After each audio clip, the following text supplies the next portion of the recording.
ድምጽ ህዝቢ ድምጽ ትግራይ ድምጽ እምነት ፍኖተ ብርሃን ድምጽ ህዝቢ ድምጽ ትግራይ ድምጽ በስመ አብ ወወልድ ወመንፈስ ቅዱስ አሃዱ አምላክ ዘለዓለም ሥላሴ ክርስቶስ ተንሥአ እሙታን በአብይ ኃይል ወስልጣን አሰሮ ለሰይጣን አጋዞ ለአዳም ሰላም እምይእዜሰ ኮነ ፍስሐ ወሰላም በክርስቶስ ስም ክርስቲያን በወልድ ስም ውሉድ ዝብል ድሙቕ ስም ዘለዓለማዊ ስም ዝተዓደልኩም ህዝብ እግዚአብሔር አምሎ ኩርናዓተ ዓለም ኮይንኩም ነዚህ መንፈሳዊ ፕሮግራም ነዚህ መንፈሳዊ መልእክቲ እትስዕቡ በመልእኹም ላልኩሉን ቅድሚ ኩሉን እቲ ንሓጢያትና ብደሙ ሓፂቡ ንሞትና ስዒሩ በኹሪ ትንሣኤና ኮይኑ ዝተስአ ጎይታናን ኣምላኽናን መድሓኒናን ኢየሱስ ክርስቶስ ንሆ ብሰላምን ብጥዕናን ሓልዩ ናብ ዝዓለት እዚኣን ሰዓት እዚኣ ነብፅሕዩ ከምቲ ልሙድ ድማ ቃሉ ንኽንሰምዕ ኣብቅዕና እኒሄሞ ክብርን ምስጋናን ንዕኡ ይኹን እናበልኩ ንዓኻትኩም እውን ኣብ ዘለኹምዎ ክፍለ ዓለም በቲ ዝኣተዎ መለኮታዊ ኺዳኑ ምሳኻትኩም ንኽህሉ ምሳኻትኩም ንኽነብር ፀጉን በረኸቱን ንኸብዝሓልኩም ቅዱስ ፈቓዱ ይኹነልና ክቡራንን ክቡራትን ኣብ ዝሓለፈ ትምህርትና ብዛዕባ ቅዱስ ቶማስ ኣልዒልና እንዳተምሃርና ቀኒና ኢና ከይረእኹ ኣይኣምንን ብዝብል ቀዳማይ ክፍፋል ቪድዮ ናርኢና ኣለና ሕዚ ለማዓንቱ እውን ከምቲ ዝበልናዮ ንዕኡ ልክም መቢልና ኣብ ሉቃስ ወንጌል ወይ ድማ ወንጌላዊ ሉቃስ ካብ ዝፀሓፈልና ምዕራፍ 24 ከዓ ድማ ብዛዕባ ናይ ኤማሁስ ተጓዓዞ ዝኾኑ ክልተ ደቀ መዛሙርቲ ጎይታናን መድሓኒናን ኢየሱስ ክርስቶስ ብዛዕባ ንሳቶም ዝገጠሞም ኣብኣቶም ማእኸል ዝነበረ እንታይ ከም ዝነበረ ንሱት ወንጌል ባዕሉ ንዕኡ ክነንቦ ኢና ናይ ሎማዓንቲ ትምህርትና ግን በቲ ዝቐፀለ ከይኮነስ ናይ ባዕሉ ዝኸኣለ ርእሲ ክንቦ ኢና ርእሲ ትምህርትና ንበር ምስልየነ እስመ መስየ ወተቆልቆለ ፀሓይ ዝብል ኢና ክርኢ እንታይ ማለት እዩ መስዩ እዩ ፀሓይ እውን ዓሪባ እያ እሞ ምሳና ሕደር መስዩ እዩ ፀሓይ እውን ዓሪባ እያ እሞ ምሳና ሕደር ወይም ብግእዝ ቋንቋ ንበር ምስልየነ እስመ መስየ ወተቆልቆለ ፀሓይ ብዝብል ኣብ ሉቃስ ወንጌል ምዕራፍ 24 ካብ ፍቕዲ 29 ዘሎ ሓቢርና ክርኢና እሞ ሕዚ እውን እትገላፂ ምስጢር ወሃቢ ጥበብ ናብ ሓቂ ዝመርሐና ክንደክም ከለና ብርታዕ ዝኾነና ኩሉ ነገርና ክጠፈአና ከሎ ክንዝሕል ከለና ናይ መንፈሳዊ ሙቆት ዝውስኸልና እግዚአብሔር መንፈስ ቅዱስ ሕዚ እውን ንኹልና ምስጢሩን ጥበቡን ንኽገልፀልና ቅዱስ ፈቓዱ ይኹነልና ባር ኣብ ዝሓለፈ ዝረናዮ ቅዱስ ቶማስ ብዙሕ ንኣምላኹ ክንደይ ዝኣክል ምስ ጎይታና እንተሞት ንዑናይ ሓቢርናዩ ንኺድ ንሕና እውን ምስኡ ንኽንመውት ኢሉ ክሳዕ መወዳእታ ምስ ጎይታና ኢየሱስ ክርስቶስ ዝነበሎ ተኣማናይነት ርኢና ኢና ትዘቕረቡ ሕቶ እውን ናብ ዮሃንስ ወንጌል ምዕራፍ 14 ይቕርታ ካብ ቁፅሪ 1 ክሳብ 5 ዘሎ ርኢና ኢና ብፍላይ ቁፅሪ 5 ቶማስ ነቲ መንገዲ ንሕና ኣይንፈልጦን ትብለና ዘለኻ እቲ መንገዲ ኣይንፈልጦን ኢና ወይ ድማ ናበይ ከም ንኸይድ ኣይንፈልጦን ኢና እሞ እንታይ ኢኻ ትብል ዘለኻ ዝብል ሕቶ ቅሪቡ ነይሩ እዩ ጎይታናን ኢየሱስ ክርስቶስ ከዓ ደሞ ኣነ መንገድን ሓቅን እውነትን ኣነ እየ ብዝብል ሰፊሕ ትምህርቲ ብዛዕባ ቶማስ ብዘልዐሉ ሕቶ ብዝበለፀ በቐዳማይ ርኢና ኢና ናይ ቶማስ ሕቶ እውን ዘንቅፎ ሕቶ ኣይኮነን ዘንቅፎ ሕቶ ኣይኮነን ተጣራጣሪ ወይ ደሞ ዘይኣምን ኢልና እውን ክንወስዶ ኣይንኽእልን እንታይ እኳ ደኣስ ናይ ሕቶ ቶማስ ኩልና እውን ክንስዕቦ ዝግበአና እዩ ኩልና እውን እንታይ ማለት እየ ኩልና እውን ኣረጋጊፅና ብፍላይ በዚ ሒዝናሉ ክፍለ ዘመን ብዝበለፀ መናፍስቲ ዝበዝሕዎ ዘመን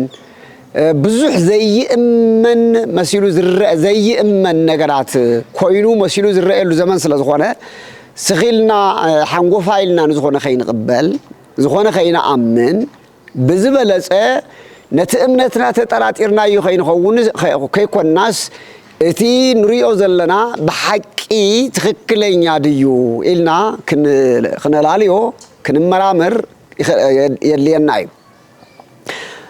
ቅዱስ ዮሐንስ እውን ኣብ ቀዳማይ መልእኽቱ ምዕራፍ 4 ከም ዝበልናዮ ደቀይ ንመንፈስ ንኹላ መንፈስ ሐሰተኛታት መናፍስት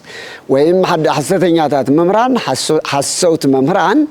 ወይ ደግሞ መናፍስት ናብ ዓለም መፅዮም ኣለዉ እሞ ንመንፈስ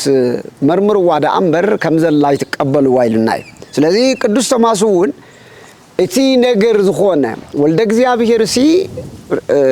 ሞይቱስ ካብ ሞት ተሲኡ ከምዚ መፅኢ ዝብል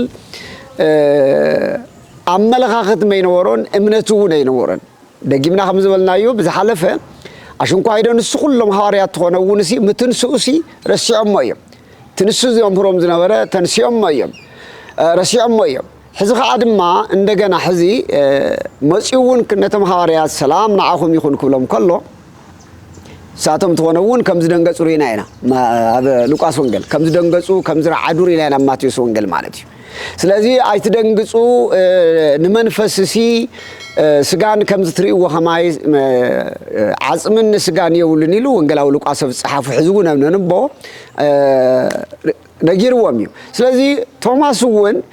በሰዓቱ እዚዩሲ ንኢየሱስ ተሲኡ ርኢናዮ ኢና ክብልዎ ከለዉ ንዑኡ ንምቕባሉ ዝኸበዶ ነገር እዩ ነይሩ ስለዚ ኣነስ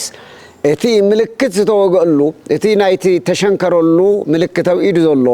እቲ ጎኑ ዝተወግኦ ተእጋሩ ዝተሸንከረኦ እዳው ዝተሸንከረኦ ኩለመኑ ኢደ እቲ ባዕለይ እንተዘየረጋጊፀ ስኺለት ምስኻትኩም ብትብልዎ ነገር ኣይኣምንን እዩ ዝበለ ስለዚ እዚዩ ምክንያታዊ ዝኾነ ነገር ንምርግጋፅ ዝገበረ ዳ እምበር ንምጥርጣር ኢልና ከይንወስዶ ክልተ ዓይነት ነገር ኣሎ እዩ ክልተ ዓይነት ኣሎ እዩ ዳውት ዝብልዎ ብእንግሊዝኛ ወይ ደሞ ምጥርጣር ንብሎ ነገር ሓደ ዘይግባእ ምጥርጣር ኣሎ ከምቲ ያዕቆብ እውን ዝበሎ ክልተ ነገር ሒዝካ ተቐመጠሉ ምውሳን ዝኣበየካ ነገር ኣሎ ዘክልየ ልቢ ህውኩእቱ ከም ዝበሃል ክልተ ልቢ ሒዝካ ትኸዶ መንታ ልቢ ዝኾነ ሓደ ነገር ኣሎ ብኻልኣይ መንገዲ ደሞ ምንፍቕና ንብሎ ከዓ ደሞ ምጥርጣር እዚ ክኸውን ኣይኽእልን ኢልካ ኣብ ነገር ሃይማኖት ኣትኻ ትገብሮ ናይ ቶማስ ግን ርግፀኛ ክኸውን ኣለኒ ጎይታና ኢየሱስ ክርስቶስ እውን ናይ ቶማስ ሕቶ ብትክክል ስለ ዝኾነ ይፈልጥ እውን ስለ ዝኾነ ብቐጥታ ልክዕ ንሃዋርያት ነቶም ካልኦት ከም ዝተገለጸሉ ኣብ ሰሙን እውን ሓልዩ ብዕፁ ማዕፅዓትዩ እዩ ንቶማስ በኣር ቶማስ ንዓ ኢድካን ናባይ ልኣኽ ናብ ጎነይ እውን ናብ ውሽጢ እቶ ኣማኒኹን እምበር ዘይኣማኒ ኣይትኹን ኢሉ ዝነገሮ እውን መጀመርያ ቀዲሙ እቲ ሕቶ ናይ ቶማስ መሊሱሉ እዩ ኣርይዎ እዩ ዝብል ኢና ስለዚ ምክንያታዊ ስለ ዝነበረ እዩ እዚ ከብሎ ዝኸኣለ ብዙሓት ቦታትና እውን ትኾነ ቅድሚኡ ዝነበሮ ቦታትና እውን እንተሪኢኹምዎም ዘይኸውን ነገር ክኸውን እዩ ክበሃሉ ከለዉ እንታይ ማለት እዩ ዘይኸውን ነገር ብደቂ ሰባት ማለት እዩ ብናይ ደቂ ሰባት ዓቕሚ ወይም ብምንም ዓይነት ብናይ ደቂ ሰባት ክሪኦ ከለና ክንግምቶ ከለናስ ይኸውን እዩ ኢልና ዘይንግምቶ ነገር ክኸውን እዩ ክንበሃል ከለና ስኺልና እወልና ንቕበሎ ነገር ኣይኮነን ክንሓተለና ከመይል ይኸውን ብኸመይ ይኸውን ኢልና ክንመራመር ይግበአና ኣቦታትና እዚዩ ብብሎም ሓሊፎሞ እዮም ዘይኸውን ነገር ሲ ብዓኣቶም ክሪእዎ ከሎ ብእግዚአብሔር ይኸውን እዩ ኩሉ ይትከሃል ለዘይኣምንም ኢልዎ እዩ ንዝኣምን ኩሉ ይከኣሎ እዩ ፍሉጥ እዩ ብእግዚአብሔር ከዓ ድማ ጎይታና ኢየሱስ ክርስቶስ ሞይቱ ዝተሰአልና ዝንተዛረበና ነገር ኣሎ ብሰብ ዘይከኣል በእግዚአብሔር ይካል ይሉና እዚ ምንም አይነት ዘከራከረና ነገር አይኮነ በእግዚአብሔር ሲ ስማአልዎ ነገር ዘይሳኖ ለእግዚአብሔር ሁን ይልወይ ስለዚህ በእግዚአብሔር አብእግዚአብሔር ከሃሊነት ከሃሊየ ኩሉነት ሁሉ ሃላይነት መጋቢነት ናይ አው ኮሽነኝ ነገር ሕቶ ይብልና ነው ይኸውን ነገር ግን ከም ሰብክ መጽና ከሎ ግን ስሪልና ሓንጎ ፋይልና አይንقبሎ ብዙሓት ወለድና ካብ ዘመና አበው ጀሚርና ክሳብ ሕግ ኦሪት ክሳብ ሐዲስ ኪዳን መተዊ ብዙሓት ሰባት ዝመጸሎም ነገር በሓደ ጊዜ ኣይተቀበሉን እዮም ለስናብነት ግን ሓደ ክልተ ሰለስተ ተወሰልኩ ናብነት አብርሃም ንውሰድ አብርሃም አርክ እግዚአብሔር አብርሃም ገና ድምጽ እግዚአብሔር ሰሚዑ እንካብ ካራን ወጽዩ ናብ አምላኽ ዘርአዮ ናብ ቅድስት ምድሪ ናፍታ ማዓርን ጻባን ተፍልቅ ናፍታ ቅድስቲ ዓድ ከነአን ከአቱ ተፈለይልዎ እዩ በእምነት ከይዱ እዩ ግን አው ክዛረበ ከሎ ኣብ ምዕራፍ ዘፍጥረት ምዕራፍ 15 ዘሎ ብዙሕ ነገር ነጊርዎ እግዚአብሔር ናብ ደገ ወጽዩ ኩሉ ሃፍቱን ኩሉ ነገር ከርእዮ ከሎ ግን እዚ ብስኺል ብቀጥታ ዘኣሙነ ይነበረ ስኺል ዝተቀበሎ ኣይነበረን ታይዳ እዩ ዝበል መን እዩ ንምዃኑ ኣነሲ ኩሉ ሂብካኒ ካብተይስ መን ይወርሶ ኣነኮ ውሉድ የብለይን ኩሉ ይኽነግሮ ከሎ የለም ንሰይኮነን ዝወርሰካ ኢሉ ኣብ ዘራረበሉ ግዜ ዝተዛረቡ ነገር እዚ ብኸመይ ይኸውን እዚ ብኸመይ ከኣምኑ ዝኽእል ታዩ ምልክቱ ብኸመይ ኢሉ አብርሃም ከም ተኸራኸረና እሺ ኣይበለን ማለት ምክንያቱ አብርሃም ዝንየሉ ዕድመ ወዲ ሰብ ብትውልዱ ነገር ብዕድመ ናይ ደቂ ሰባት ተሪእናዮ አብርሃም ዝወልደሉ ግዜ ይኮነ አሪጉ እዩ ንባዕሉ እንተዛር ናይ በዓልቲ ቤቱ ልምላሚኣ ናይ ሙላድ ዘመና አሪጋ ንስተኾነውን አሪጉ እዩ ስለዚ ማህፀን ሳራ ለምሊሙስ ቆልዓ የፍር እዩ ህፃን ይሕዚ ተባሂሉ አይግመትን بمنم عينت بعلماون توصلنا يون بنتن قمتون تقولنا زي خيد نجاري لذي زيلو محتاجو قبو ينيرو ديابير كعات زحتو زلو حتى تخكل مخانو بسبب إيتا بتفطرس إيتا زي يخون مخانو زفلس لزخونا جن يجلسون مرسي هو مالتي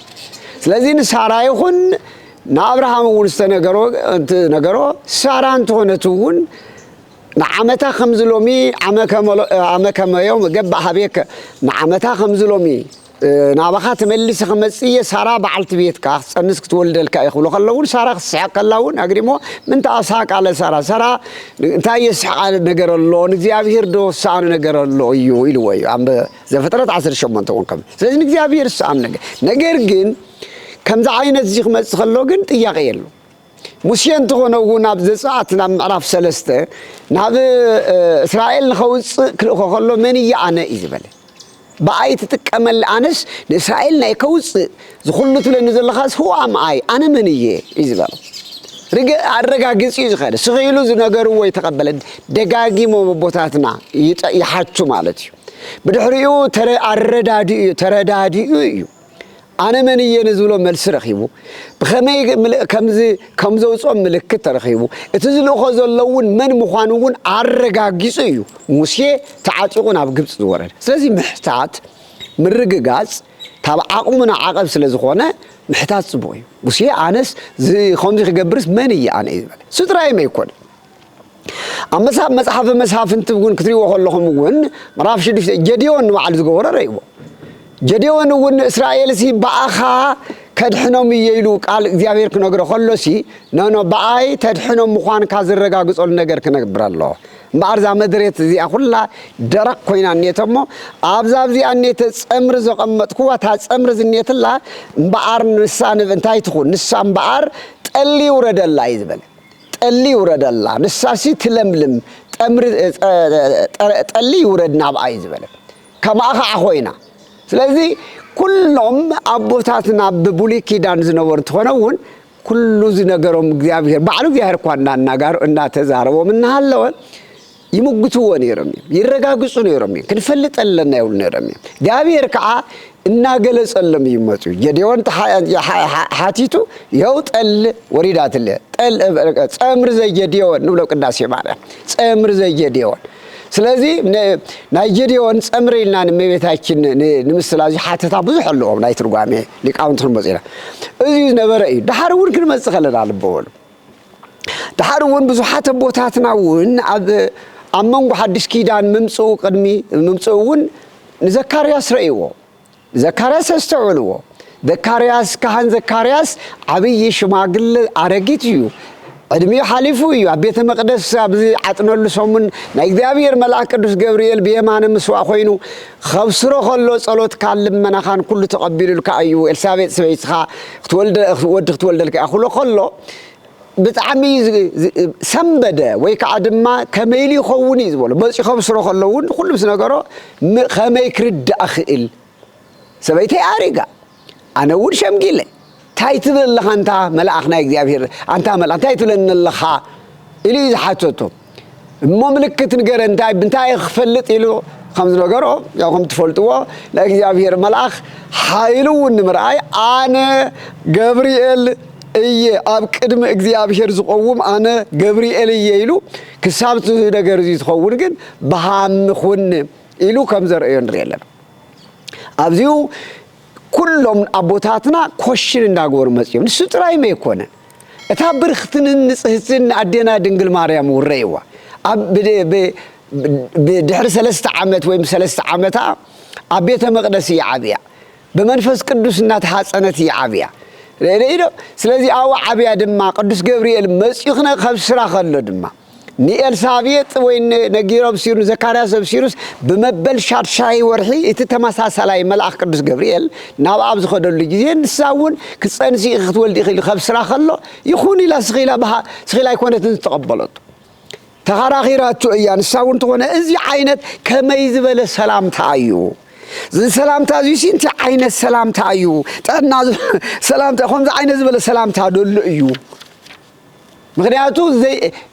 قبل بايل اب حسابايل كم انستعلم كم ناس يادق انستيو تتخون نيرا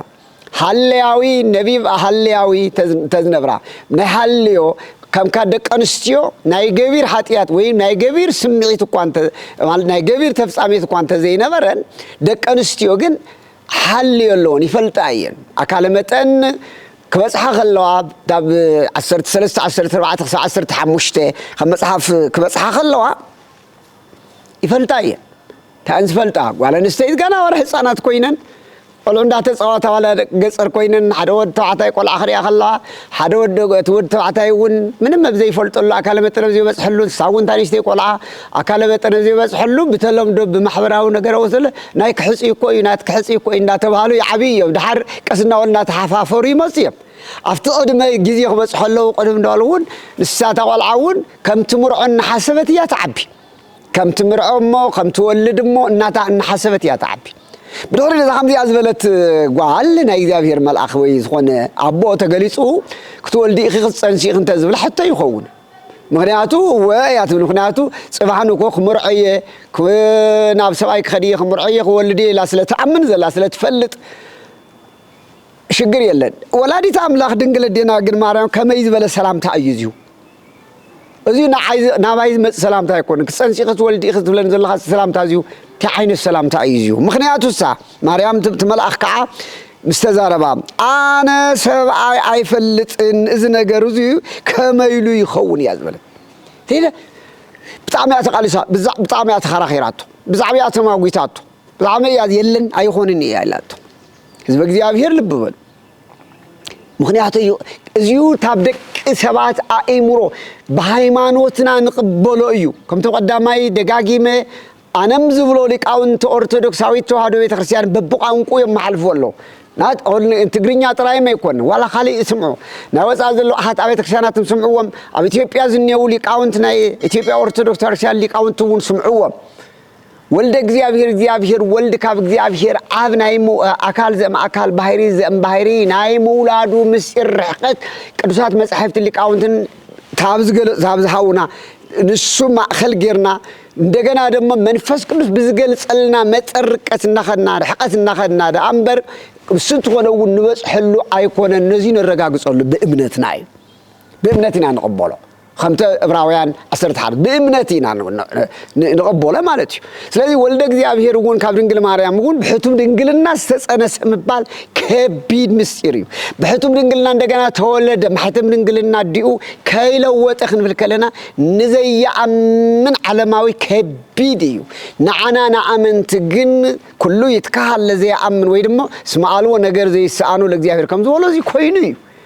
بحتم مقابر ولد እግዚአብሔር كعدما بحتم مقابر تملكتوا ومو ملكوت بأكال نفس سيول بربيرا سيول زنور نفسات ماريخو اندجنا ملكوت بأكال سكان مقابر وريد نيروس اندجنا رم حزود بتوحده حزون بتواهدو بزي من نصصال بتواهدو ስለዚህ ክትስخلون ከዓደሞ ብርቀት ስጉ አካሉ ገዲፎ ይኮነን መለኮታዊ ትንሳኤ ጥራት በታብ ሰማይ ወረደ መለኮታዊ አካሉ ጥራይ ስጉ ድርቢዮ ይኮን ወይ ስጉ ገዲፎ ይኮን ወይ ስጉ ከማና አመቃብር ገዲፎ ይኮነን እንታይዳ ከምታ ዘለዋድ ተመልከቱት ድማ በተዋህዶ ተሺ እዚ ማለት ተዋህዶ ክንብል ከለና ድማ አካለ ቃል አካለ መለኮትን አካለ ስጋን ባህሪ መለኮትን ናይት ዝወህዶ ባህሪ ስጉን ታብ ክልተ አካል ሓደ አካል ካብ ክልተ ባህሪ ሓደ ባህሪ ኮይኑ እዚ ድማ ብዘይ ምጥፍፋ ብዘይ ምጥባቅ ብዘይ ምትሕዋስ بتعاقب ويبلو ملكوتي أكالنوت سجانتي ملكوت كي وحتى ويكعت ملكوت حوي زخونة نسجا خيقلته لك أطبقاتوس كمز ترى تبزز عسلست خوينو كمز الله وها مقابر كفوت لي كيفل ولد እግዚአብሔር تسي تملكتو ስለዚህ እዚሁ ነገር አብይ ምስጢር ስለዝኾነ ቶማስ ዚክሪ خلو ከምዝ ተጠራጠር ወይ ድማ የለን ከይራአሁ አይ አምንን ከምዝ ወለ ሁሉ ወላዲተ አምላክ ድንግል ማርያም ክሪያ ካለቶም ካለዙም ከምዝረናዮ የለም ክትጸንሲ ክትወልዲ ነው እዛ አይነ ዚ ሰላምታ ኾነለ ይኸናው የለን እኮ ባይ ሃልያው የብለይ ነቢባው የብለይ ገብራው የብለይ ድንግል በህሊና ድንግል ማርያም በህሊና በሐሳባ በምን በኩል መዳያ ንጽህትን ጽሪትን ያ ነዚህ ተሐሪየት ነዚህ ተመረጸት ንዓለማውስ ነገር ተመረጸት ይኮነትን ደነቋቁርት ደኸብሎ ሚቀርታነ ተቃለይ አብዛ ዓለም ዘለው መጽሐፍ ቅዱስ ዘይሪ ወይ ደሞ ተረፈ አይሁድ ዝኾኑ ናይሁዳውያን ጥቅስ በመልዓል ወይ ከዓ ደሞ ትናይ መጽሐፍ ቅዱስ بزجبا بزي مردا دحرن ولد እግዚአብሔር دحرن ጎይታና ኢየሱስ ክርስቶስ ሙላዳ በድንግልና ወሊዳቶላ دحرن ግን ዮሴፍ ተመርዖ ወዝሉ አለውና አየም ዚኦም ንምዝራውም ዝሕፍሩ ማለት ነው ስለዚህ እዚሁ መጽሐፍ ቅዱሳዊ መረድነት ዘይውል ቤዝለስ ዝኾነ መሰረት አልባ ዝኾነ እምነት ዘለው መለው እቲ መጽሐፍና ረአዮም ደቅቶም እንመን ምዃኖም ያዕቆብዶ ይሁዳዶ እንኻልኦትዶ እንደቅመን ምዃኖም ባዕሉ መጽሐፍ ቅዱስና ረአዮም ዘይአምኑ ብዙሓተሉ ስለዚህ ድንግል ማርያም ከዓ እዚ ክነግራ ከመይ ጌራ ይኾነል ያዝብሎት ብምንታይ አማና የለም ማርያም እዚ ነገር ክኸውን እዩ ስማዓሎ ነገር ዘይሳኖ ለእግዚአብሔር ስለዚህ ድንግል ከዓ አቤተ መቅደስ ዘዓቤት በመንፈስ ቅዱስ ተሐነጸት ስለዝኾነት ንእግዚአብሔርማ ሐቅኻ ኻሳኑ ነገር የለን ያዝበሎት ስለዚህ ቅድምት ብዙሓት አቦታትናውን ተኾነ ከምና እንስኺሎም ይኹነልና እናውለ ይመጹ ስለዚህ እዩ ኒ ከም ተጠራጣሪ ወይ ከዓ ደሞ ከም ስሕተት ናይ ቶማስ ሕቶውን ዝብዘሉት ይነውክር የለን ከአምነሊ አለኒ አነ سميع يكون زعمن مسمع هذا تغم خوينو نجر جن كيلني بعيني كريولن نسمخانو على تعرف كل مكان زرخبة تشنكرة السوية سمخانو سيك بعلي بإيدي دهسيسة بعيني رئة بإيدي دهسيسة تقول رئيو تنقداو رئيين تنقارو رئة برحرئي حق ذلكم بر صاتكم زلز نجركم نتراي أي أمنني زبل ስለዚህ ማርያም መዲና ተቀረውን ተኸራኺራቱ ያ ስትራይ መይኮነ ዲ አስተውሱ ዘክሩ ማቴዎስ ወንጌል ምዕራፍ 10 ሓደ ጎይታና ኢየሱስ ክርስቶስ ኣብ ዘምሕረሉ ጊዜ ዮሐንስ ወዲ ዘካርያስ አቤት ወኽነ ብዝነበረሉ ጊዜ ምዕራፍ 10 ረእይዎ እንታይ ዝበለው ዚሁ ንስኻ ዲኻስ ወይስ እትንጽበዮ ነብይ እትንጽበዮ ንጽበዘና ንስኻዲ ኻስ ወይስ ካሊኢና ንጽበ ከረጋግጸሎ ኢሉ ደቀ መዛሙርት ይላኽና ጎይታ ኢየሱስ ክርስቶስ ከይድኩም ሲ እስክንገሩሎ ንስኻዲኻ በነቢያት ተነገረልካ ንስኻዲኻ ክትመጽኻ እንሕልወካ ዘለና መሲ ንስኻዲኻ ወይስ ካሊኢና ንጽበ ዘለና በጅኻ መን ሓዲ መልስ ለኣኸለ ይዝወሉ حكيو ويتنا إيس كريستوس نأردت يوحنس هو وراني رأي الله وحنكساني رأي قوي الله سمعني سمع الله كل تري وذلهم تأمرني يوحنس نجروا بعد السنة خل بصيل وين زين قالت زياتن بلن بقرنا نخرين بعد السنة خل بصيل ولا أفتي أدعو ما أمن بر زي يأمن أي تخوني بحكي يزيو سلذي بإمنة نقبله نجر الله إزي مسرقة كذا بإمنة نقبله رجس أي نعيو إزي مالت جن قوي تقبل كلا جن سخيلكم كي تأيكم كي أمنكم مالت كي تأيكم كي حاتتكم زولكم ترى تقبلوا أيقونة زي أنت زول ليرما دبر زيت خوينو أو كي ياسو تكمو أين بلا نيرو تتنكوا خي تسحتو استوعلوا مرمروا استوعلوا رأي بلا هاريات أو كي ياسو تكمو زما بزوهاني مسؤول بسمي إنزي ولا أنا وأنت كريستوس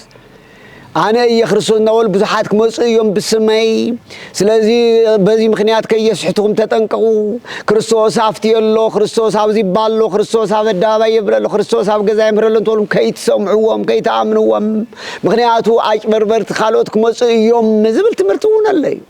سلازي توماس ناي توماس حتى حقاوي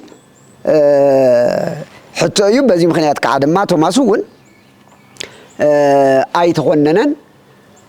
خمس مولنا دعينا حين خات زني نمبر حتى توماس نعناون عبي تقمي الله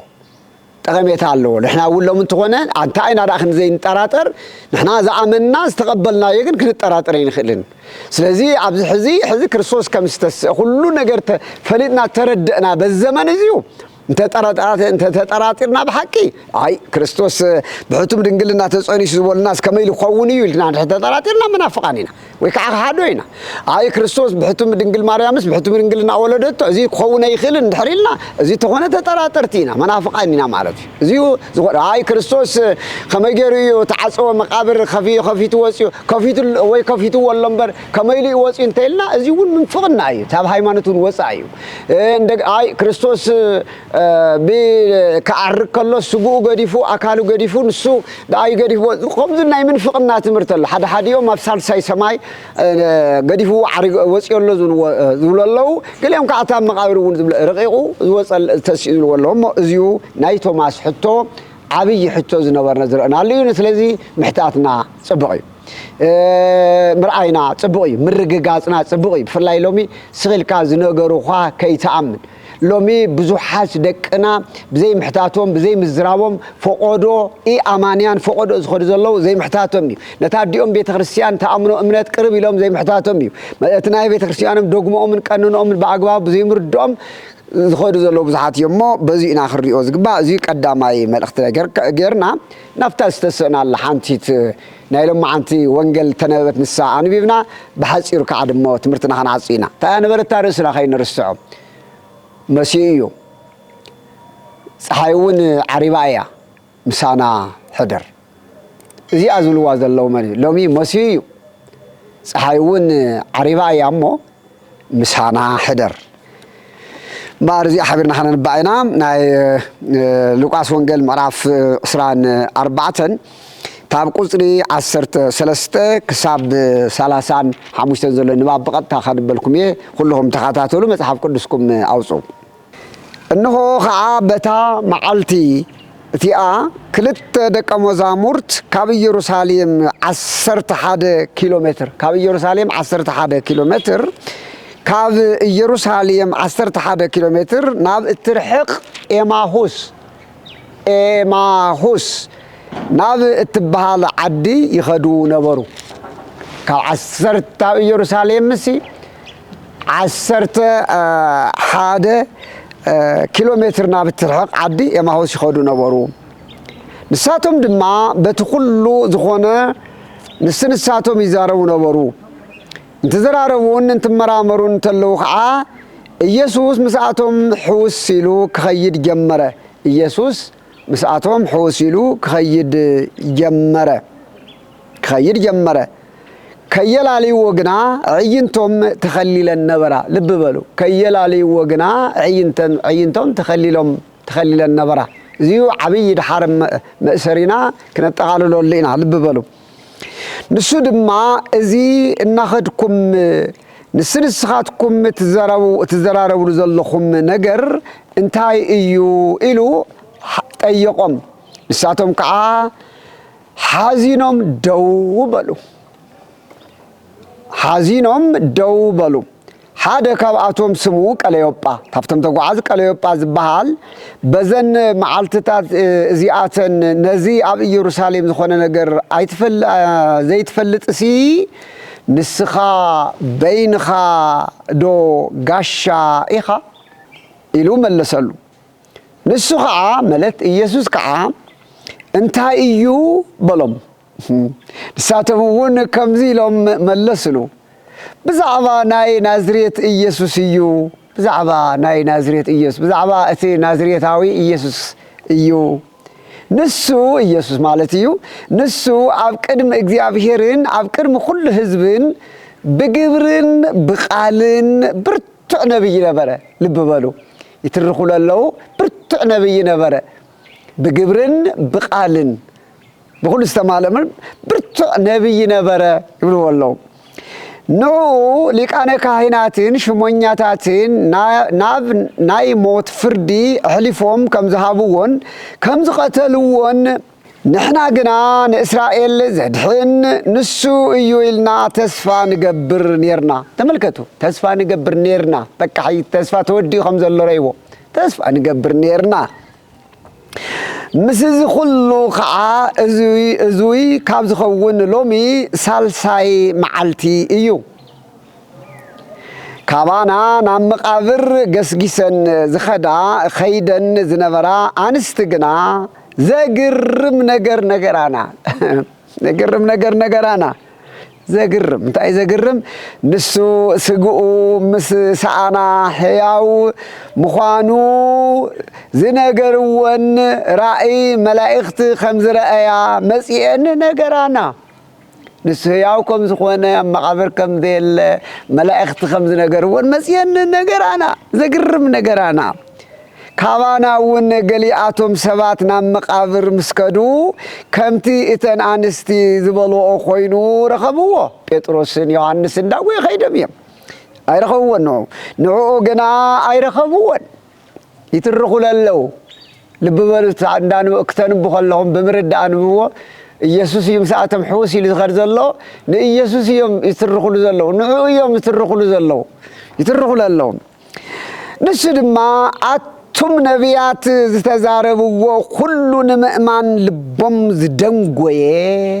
ዝደንጎየ ዝረስዑ አቱም ዘይተስተውዕሉ ክርስቶስ ነዚ መከራ እዚ ክቕበልሞ ናብ ክብሩ ከአቱ ግድንዶ አይኮነን አስታውሱ ደጋጊ መነገር አለሁ ብልቃውንትም ከነገሮም ከሪማም ሐዋርያት ሁሉ የስተውሉ ዘለውም በርዚው ገና በህይወት ሐቢር እንዳለው ሁሉ ወርዲውም ግን አስተውዕልወን ዋና ምስጢር ዋና ደሞ ንቅድሚት መስተውዕሊ አይምሮ ዝኸስት ዝመርሕ ዝግስጽ ዘምህር ዝገልጽ እግዚአብሔር መንፈስ ቅዱስ ካ ንቅድሚት ገና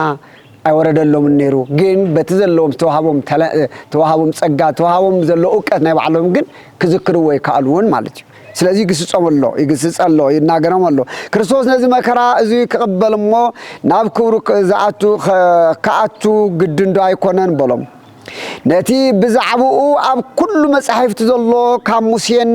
ካብ ኩሎም ነቢያትን ናጠቀሰ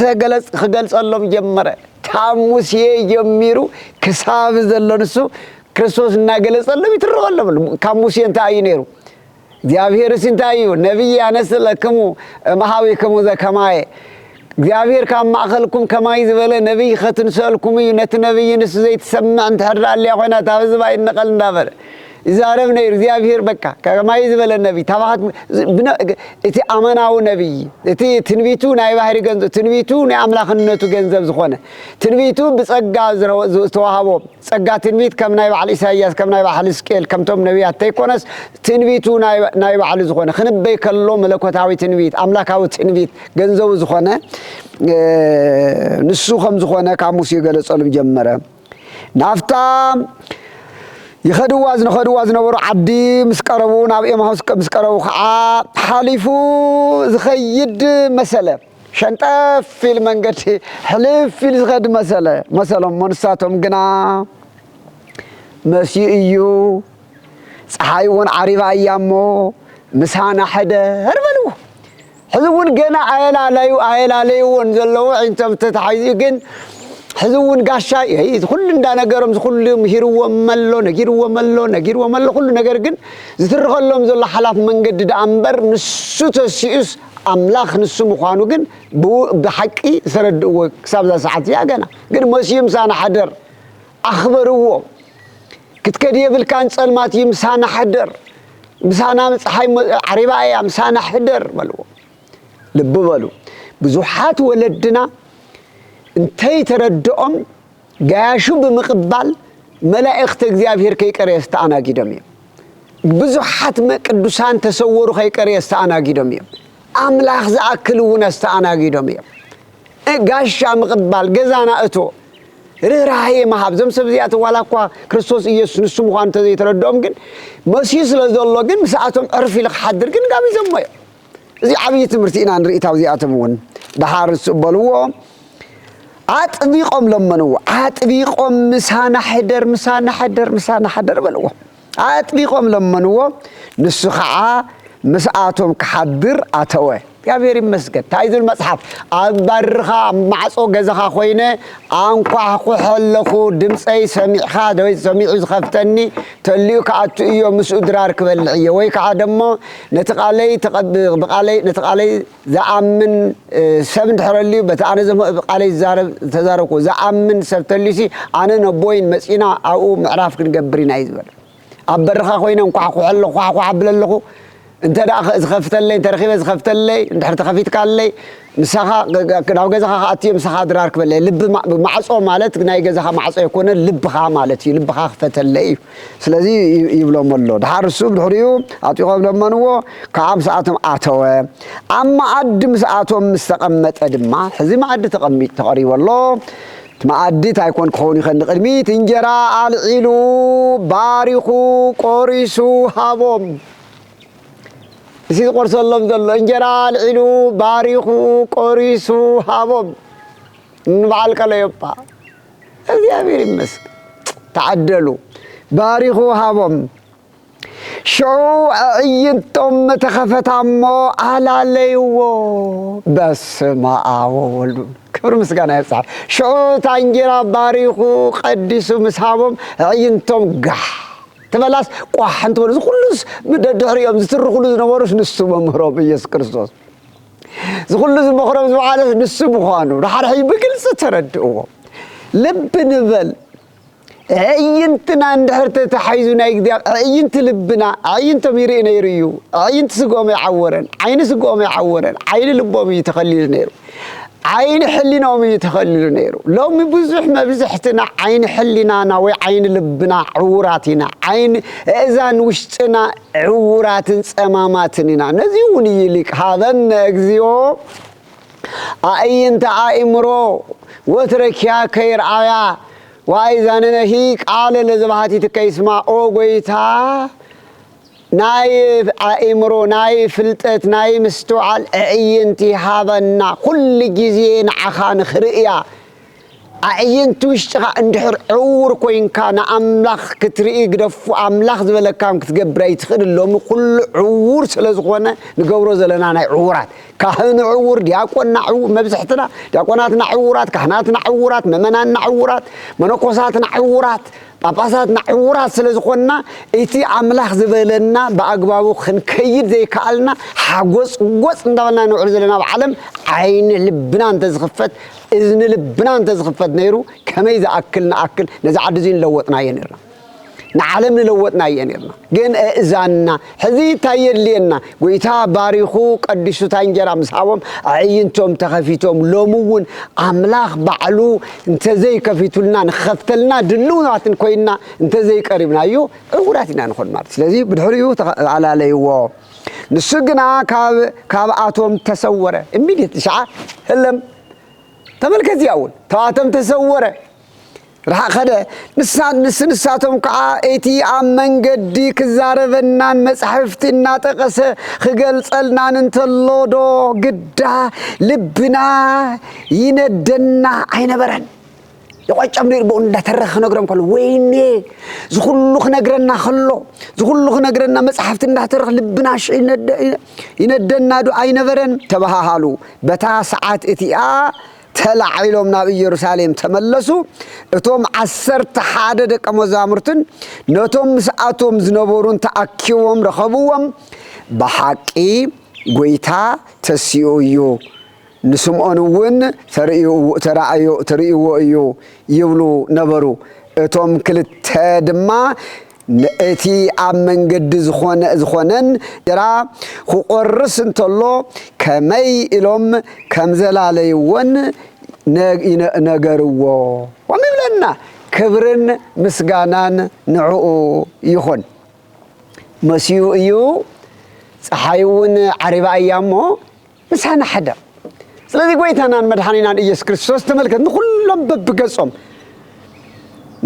نتوم نتندق أنستيو دتاتنا قد مخلو ترايونيو مرأي تراي كيكونون سب كريست تنسايوك سب كان الدق أنستيو هيويو أدالونن نبوتاتنا نهارياتو نبعصو غزااتيو ندتات ترايو نبوتات أيتخلكلن ندتات كمستقلصلن أبعصو غزا عنا نبوت هاريات تقليصلميو توماس زينا ورا توماس ون حتى سلازل توماس زلوا بعصو معصو تقليصلميو تقليصليو دقليصلميو دغنا نو من خاخل تدم خد خلو دوق من دغنا ابي ما خسرو زخا نزو مبوتاتنا نخلتيوم زياتهم كمستقلصلم إنا نري زلنا تابزين تاينا نمهار تابزين تاينا نمهار لب بل وغناتي ابوتاتنا حواريات كم زول كو دغاغيمه كرسعو زي كيستوعنو زي مستوعلهم بزح يغرمنا ايغرملنا غنا حبت منفس قدوس زي تقبلوا لزنور زماني غنا منفس قدوس زي قانيوم وي كعدم زي ورللهم زي تقبلوا زماني نير غنا مجمريا جزيو نقدمي زمص زماني زياتهم كرسعوا ون خليو اسكناتاتهم لو من احنا خمي نستاوسلنا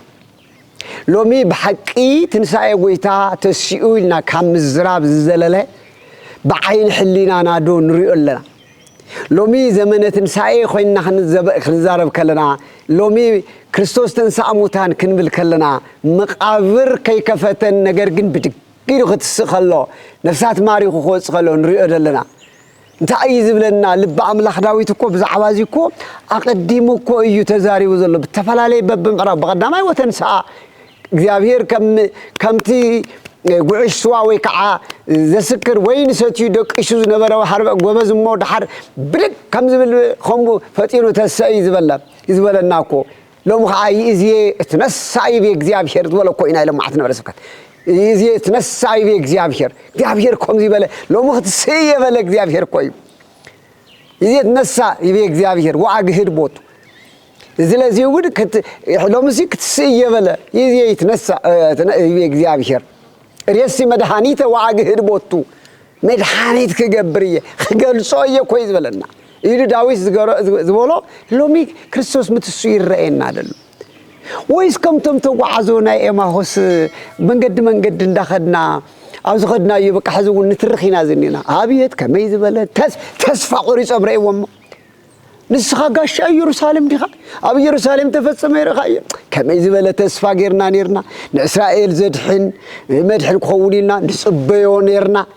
أيام زبالو لو متابزيز ويس خرستنا دلكا لو مي أفتنا خمس أكخالو أفتفلالي فتنا زلنا أفتفلالي مكرا زلنا أفتفلالي نقر زلنا لو مي بعين حلينا نريد لنا لو مي عينتنا زيدي بتبريه زلو وشتا عينتنا دبريه اللو لومي كميجرنا أين نخرزلنا زمن لو مخرج يقبلنا حزب እግዚአብሔር بهم عالم زلهم ويتانا مدحانينا إيسوس كريستوس اتمويتو استسن عنا بخرتن ساينا نسو خمستسو لك نحنا لما عالم مودعتا تنساي زوج باي خمس الله كلنا غنتسيلا زي تسق فطرت يلا اب قدمي قدس باولس كم زبلو كل سب اب زفان اب اغر زفان ويتانا مدحانينا إيسوس كريستوس تطوك بلي كلهم بتم حزي أب جنة زلوا يخونوا أب سيول زلوا ክርስቲያኖም ይኹኑ ሙስሊሞም ይኹኑ ጁዳይዝም ዝኣምኑ ይኹኑ ቡዲዝም ዝኣምኑ ይኹኑ ኮንፊዥንም ዝኣምኑ ይኹኑ አረብ ዓለም ዝኾነ ዋላ ሰይጣን ዝኣምኑ ሰብ ዝኾነ ወዲ አዳም ናይ መወዳእታ ደወል ትንሣኤ ዘጉባኤ ክድወል ከሎ መላእክት ክመፁ ከለዉ ብግርማ መለኮቱ ትሞይቱ ሰዓተ በርብዓ መዓልቲ ናብ ሰማይ ዝዓረገ ብየማነ ብኡ ዝተቐመጠ አልፋን ኦሜጋን ጎይታና ኢየሱስ ክርስቶስ ግዳግም ክመፅእ ከሎ መሬት ኩላ ሓደር ኣኽትብ እያ ኩላ ስለዚ ሲኦል እውን ኣብ ነፍሳቶም ዝነበረ ብነፍሶም ዝነበሩ ከተሳግሮም እያ እታ ምድሪ ድማ ናይ ጻድቃንን ናይ ሓጥኣንን አካል ስጎኦም ተሸኪማ ዝነበረት እውን ሕድራ ከተረክብ እያ ቶም ነፍሳት ሓጥኣን ምስ ናይቶም ስጋ ተዋሂዶም ምስ ናይ አካሎም እቶም ጻድቃን እውን ታብ ገነት ዝነበሩ ታብ ምድር ዝነበረ ስጎኦም ከዓ ደሞ እሳቶም እውን በመዋር ከዓ ደሞ ሕዚ እውን ክትስእዮም ክትስኡ ገለውን የማን ጸጋም ነው እንኳን ዘኪን አት ንጉስ ግን ኣብ ማእኸሎም ከፍ ክብል ኣብ ማእኸሎም ዝፋኑ ቅመጥ ስለዚህ እዚ ምትንሳዕና ዘይትስ ማንም የለም ማንም ኣብ ቅድሚ ጎይታ ሁሉ መጪ ናይ መወዳእታ ፍርድ ክረክብ እዩ ሲኦል ክሓልፍ እዩ ገነት እውን ክትሓልፍ እያ ኣብ ክንዲ ገነት መንግስቲ ኣምላኽ ኢና ንው መንግስቲ ሰማያት ክኸፈት እዩ ኣብ ክንዲ ሲኦል ገሃነመ እሳት ክኸፈት እዩ እዚ ዘይንሪኦ እንድሕር ኮይና ሎሚ ገሃነመ እሳት የለን ዝልኹም ነው እዮም ሎሚ ሲኦል ዝበሃል ነገር የለን ዝልኹም ነው እዮም ሎሚ ኩሉ ክርስቶስ ሓደ ግዜ ሞይቱስ ሓደ ግዜ መስዋዕት ኮይንና እዩ ስለዚ በቃ ንሕና ነፃ ኮኒና ዝልኹ ከይትዕሾ ህዝበይ እቲ ሞይቱ ዝተስአ ኣብ ዓለም ከመይ ክትነብር ከም ዘለካ መምርሒ ሂቡኳ እዩ ጎይታ ዝመጾ ንኽልተ ዓበይቲ ነገር እዩ ተሓደ ቀዳማይ ንዓና ንኸድሕን እዩ እንታይ ለቤዛ ዚኣነ ለቤዞ ዚኣነ እዩ ደጋጊምና ነምሮኩም ኣለና ብጀካ መድሓኒና ኢየሱስ ክርስቶስ ናብ መንግስቲ ኣምላኽ ዝኣቱ ዋላ ሓደ የለን መድሓን ዝበሃል ኩሉ ምንም የለን ከምቲ ኣብ ሐዋርያት ስራሕ እውን ተኾነ ትሕቲ ሰማይ ኩሉ ልዕሊ ሰማይ ናይ ኩሉ ስም ዓብይ መላእክት ዝንቅጥቀጭሉ መላእክት ሊቃነ መላእክት አርባብ ሱራፊል ኪሩቤል ሊቃናት ሁሉም ተቀረዩ ዛፍ ዝብሉሉ ሁሉ ዝንቀጥቀጠሉ ወዲ እግዚአብሔር አብ ካብ ባህሪ አቡ አካል ዘማ አካል ተወለደ ወዲ ድንግል ማርያም ኢየሱስ ክርስቶስ ስለዚህ እሱ እቲ ናይ ኩልና ናይ ዓለም ቤዛ ኮይኑ ዝመፀንስ እዩ ንዕኡ ዝኣመንካ ብኡ ዘይነበርካ ናብ መንግስቲ ኣምላኽ ኣቋሪፀ ከኣቱ ይኽትብል ነገር የለም ሎሙ ብዙሓት ሰባት ይመፁና ኣለዉ ከም በዓል ኒው ኤጅ ሞመንት እንታይ ማለት እዩ እግዚአብሔር ፍቅሪ እዩ እሞ ብዝደለየ የግዲ ናይ መንግስቲ ሰማያት በርሲ ክርስቶስ ጥራሕ ክኸውን ኣይክእልን እዩ ወንጌል ጥራይ ክትከውን ኣይትኽእልን እያ ስለዚህ እግዚአብሔር ፍቅር ስለዝኾነሲ ዋላ በክርስቶስ ተዘይአመነ በስተፈላለየ እምነት ዘለውሲ ናብ እግዚአብሔር መንገድ ከኣቱ ይውልኹም ኣለዉ ዞም ዓሻሹ ወንጌል ከም እየምህረናን ወንጌል ናይ መንግስቲ ሰማያት ጉዕዞ መንገድና just one way እዩ ዋን ወይ እዩ በቀጥታ መንገድ ሓንቺ እያ ታ መንገድ ንሰውን ተኾነ ተኳስታ ቀጣን መንገድ እያ ክልተ መንገድ ነብዛ ዓለም ዘለዋ ጎይታ ከም ነገርና ማቴዎስ ወንጌል ምዕራፍ 7 ክልተ ክልተ መንገድ ዘለዋ ተሓት ቀጣን መንገድ ዘለዋ ውሕዳት ሰባት ዝኸድዋ እሞ ናብ ጽቡቕ ቦታ ተብጽሕ መንገድ ደላ ተሓንት ሰፋሕ መንገድ ደላ ገፋሕ መንገድ ሰፋሕ መንገድ ሃይዌይ በትግርኛ ሃይዌይ ማለት ፍሪ ነፃ መንገድ ከም ልብኻ ተጋልበሉ መንገድ ደላ ሳግን ተወስደካ ናብ ሲኦል ናብ ገደልያ ይልዋ እዩ ዓባይ መንገድ ገፋሕ ዘለና ዓለም ኑሮ እዩ እዚ ንብሮ ዘለና ኣይتصوم ኣይتصلي ኣይትንበቃ አምላኽ አልባነት እዩ እዚኦም ዝኸዱ ከም ልቦም ዝጓዓዙ እዮም ታጸባብ ግን ናይ ጎይታ ክርስቶስ መንገድ ያ ወንጌል ያ ታጸባብ መንገድ ካሊ ኢኮነት ታብ ከም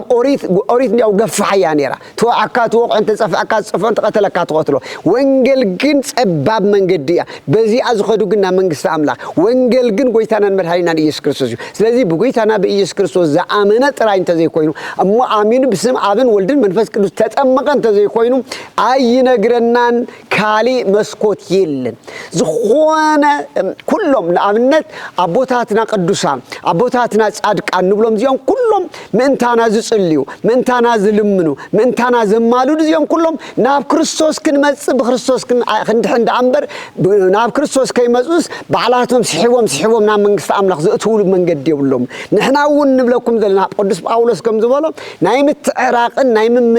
ምምላድን ናይ ስልጣን ንዓና ሄውና እዩ ነገር ግን ኩልና ንዓና ዝሃበና ኩልኩም ናብ ክርስቶስ ክትቀርቡ ኢና ንልምል ዘለና ሎሙ እውን ንጽዕር ዘለና ጳጳሳት ሊቃነ ጳጳሳት ካህናት ሰባኽያን ንኩልኩም ነምህረኩም ዘለና ንጽሊ ዘለና በጸሎትና ንሓስበኩም ነምህረኩም ዘለና ናብ ክርስቶስ ብክርስቶስ አሚንኩም ንዘላል ናይ ዘላለም ህይወት ክትረኽቡ ዳይ እምበር ካሊ መንገዲ የለን እዚሁ ተዓጸወ ጉዳይ እዩ ካሊ ዘድሕነካ የለን ሞ ኩልና እዚ አሚንና ናፍቲ ሞይቱ ዝተስእልና ብኡ አሚንና ሕዝውን ኣብ ዓለም ከለና ትንሳኤ ልቡና ረኺብና ተሞትና እውን ሙስኢና ንመውት ትንስኡን ሙስኢና ንትስ አመወዳእታ ትሳያ ዘጉባኤ ክንመጽእ ከለና ድማ ንዑ ቡሩካኑ ለዓዊ ይኽብለና እዩ ነቶም አመንቲ ነቶም ሽዱሽተ ቃላት ወንጌል ጠምየ ዘብላዕኹም ንጠምየ ዘስተኹም ንዓሪቀ ዝተኸደኑ ጋሻ ኮይነ ዝተቀበልኩምኒ ተኣሲረ መጺኹም ጠየቁ ኣቲ ቡሩኻት ዓለም ካብ ዝተፈጠረ ጀሚሩ ዘዳለኹልኩም መንግስቲ ክስወርሱ ንዑ ተው ነዚያቶም ነው ሆሮ የምንሄር ጉማን ዓለም ካብ ዝፍጠር ጀሚሩ ሰይጣንን መላእክቱን ተዳለወልኩም ናብ ዘዳለኹልኩም ሓው ገሃነም ኪድኹሎም ይዝበለ ስለዚ ጠምየ ብላዕኹም ምን ጠምየ አስተኹም ንብዞለ ማለት እዩ ስለዚ ጎይታ ክርስቶስ አበይ ረኺብና ይናውልዕናዮ ሰም ጻድቃን ኢሎም አበሪናካ ንዝበልዎ ንሓደ ድኹም ንሓደ ጥሙይ ንሓደ ጽሙእ ንሓደ ዕሩቕ ንሓደ ጋሻ ንሓደ እሱር ንዝኾነ ዝገበርኩም ላይ ንዓይገርኩም ላይ زبالة سلازي حواتين حاتين تعبير مهيرنا نيه زمهرنا زقصصنا እግዚአብሔር አምላክና خبرن مسغانان يبصحيو ክርስቶስ ተንሳሙታን በአብይ ኃይል ወስልጣን አሰሮ ለሰይጣን አጋዙ ለአዳም ሰላም ኢሚዚያስ ኮነ ፍስሐ ወሰላም ሰላም ለህዝብና ሰላም ለዓድና ሰላም ለሙሉ ዓለም ይሁንልና አብዚ ይጽራሐልና እግዚአብሔር ይባርኩም ወድስ